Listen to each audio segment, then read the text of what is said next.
Good day everyone! Gusto ko lang i-share sa inyo ang aking experience and journey this TSPC 2024 as I learned and realized so many things that could make me as a better version of myself. Starting off, day 1. Papunta na kami ngayon sa Libertad National High School. Kasama ko nga pala ang broadcasting team. Nakasakay kami sa barangay vehicle kasama ang SK chairman namin. At nung medyo na-bored na, naisipan naming manood ng pelikula sa laptop ni Kuya Lloyd. And after 2 hours, nakarating na rin kami sa Sorala Libertad National High School. At ayan, papasok na talaga kami. At hindi ko alam yung nararamdaman ko dyan. Medyo na-excite at kinakabahan. Dahil maraming students from different municipalities ang magko-compete.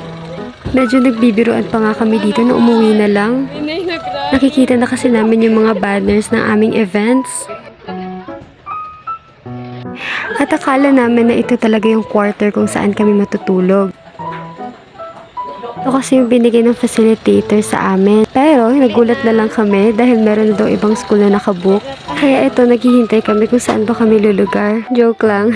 So after no, nag-decide kami na pumunta muna sa gym dahil papastart naman rin ang opening program.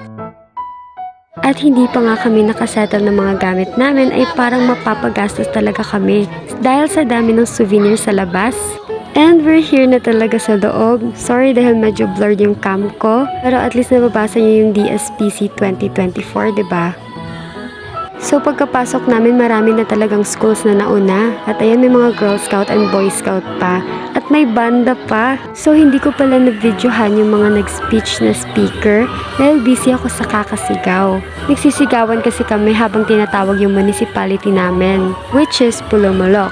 So itong sumasayo ng ballroom lang yung na-videohan ko. At lumabas muna ako sandali dahil nagutom talaga ako. Ito nga pala yung binili ko, Japanese pancake. At bumili na rin pala ako ng corn dog sa labas. And after nung program ay papasok na kami dito sa Libertad National High School kung saan yung venue ng competition namin bukas. Bukas pa kasi gaganapin ang mga group competition such as TV broadcasting, radio broadcasting, and collaboration, desktop collaboration ba yun? At ito at pinakita nila yung venue ng competition namin bukas para hindi kami maligaw. At finally, nahanap na rin namin yung tamang room kung saan kami matutulog ng 2 days. Ayan, ay 2 nights pala, sorry.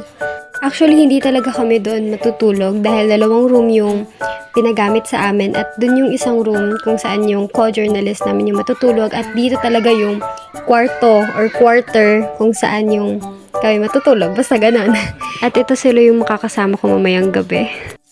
So ayan, bigla kaming nagutom dahil lunchtime na. So kumain muna kami sa Jollibee. At grabe guys, ang daming tao sa loob. Hindi lang halata dahil hindi ako nakapag-video sa baba, which is grabe yung tao doon.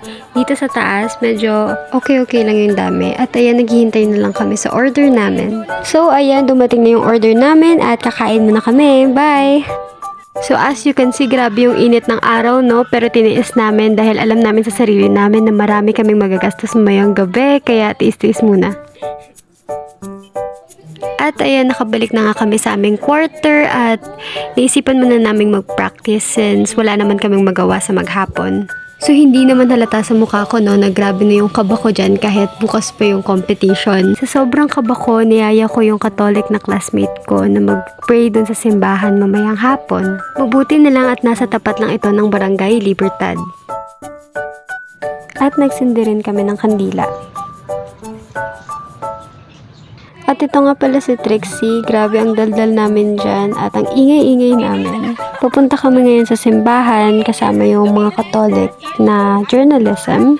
And ito si Trixie at si Emily, hindi sila Catholic pero nagsimpa pa rin sila. So saludo ako sa inyo. Sure. And fast forward, gabi na to at kakain na kami ng dinner. Dito kami kumain sa barbecuehan dahil sobrang mura at sulit na sulit. Yes, you deserve this. Yes. At kasama ko na naman siya guys, hindi siya mawala-wala sa tabi ko. Char lang. At ayan, kapag kami talagang dalawa yung magkasama, matetempt talaga kami na gumastos ng gumastos. Char. i-rate na to. Lychee niya siya guys. Ito. Pineapple. I'm gonna rate it 7 out of 10 kasi kasi affordable and healthy siya and meron siyang mga chicha seeds. Palit tayo. Uy, ito nagluod. Wow, mas masarap yung sa kanila. Pero, ay, give ko, anong ginate mo dito? 7.5. Ito 7. So after namin magchikahan at magdaldalan, ayan, at kumain na kami. So napatahimik na yung mga bunganga namin. Pero hindi pa pala kasi kumakain, di ba? So, Magkaon, me. Magkaon ng kaon. pero ikat natin dahil sobrang haba na nun, di ba? So eto na, we end the day with singing. So hindi kami nag-practice. Nag-practice kami, pero bago yon, pinito muna yung ganap. So ayan, napakahaba na ng vlog natin, pero mas mahaba pa dyan yung ganap at yung mga videos.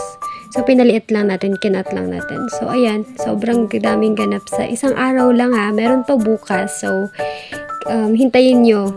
Abangan nyo yung day 2. Yan lang. Bye!